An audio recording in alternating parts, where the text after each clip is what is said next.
It's Tamara Doris, your Sacramento real estate professional. And today I just wanted to talk really briefly about buyer concessions and seller concessions. One of the things that has been very typical in traditional real estate is that if the buyer needs help with the closing costs, or the buyer wants a home warranty or things like that that I would typically include in a traditional real estate offer, doesn't necessarily apply in today's market. Why? Because almost 50% of the housing inventory in Sacramento is distressed property, which means either the bank owns it or it's in a short sale situation. Now, number one, if it's in a short sale situation, there is no negotiation. The assumption, the accurate assumption, is that the seller has no money.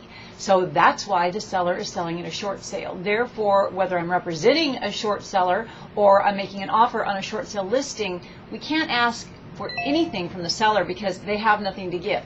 They're not going to fix the termite damage if there is any. They're not going to get you a home warranty. There's not anything that the seller is going to do, and I can assure you that the bank is not going to do too many things that are flexible. Why? Because the bank is presumably, well, not presumably, this is again is a fact, losing a whole lot of money on the property. And if you notice, short sales are priced a little bit under market. In some ways to get bids, and in some ways that's just because the way that the market is moving towards. So with that said, there's also REOs. Now, will banks compromise on REO properties? Not usually. It's usually very clear in the MLS and the listing agreement that it's an as-is property.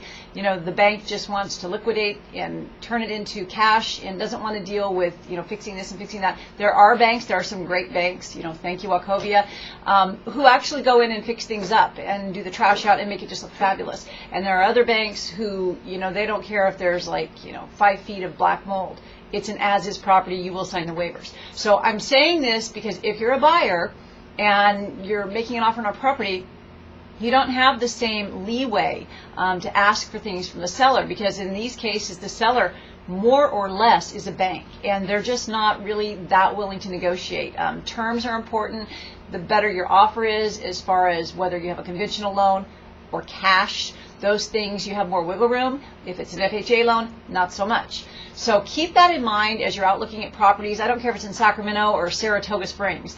When you're out looking at property and you're considering making an offer, think about what the seller, if the seller is a bank or a short sale entity, think about what they're going to be looking for. And don't ask for things because you're not going to get them. Again, if it's a traditional listing, then you have more wiggle room. So anyway, I hope that message helps. This was your Wednesday morning message with Tamara Doris, and I hope you have a fabulous day. If you have any questions for me, I'm at 916-482-5834.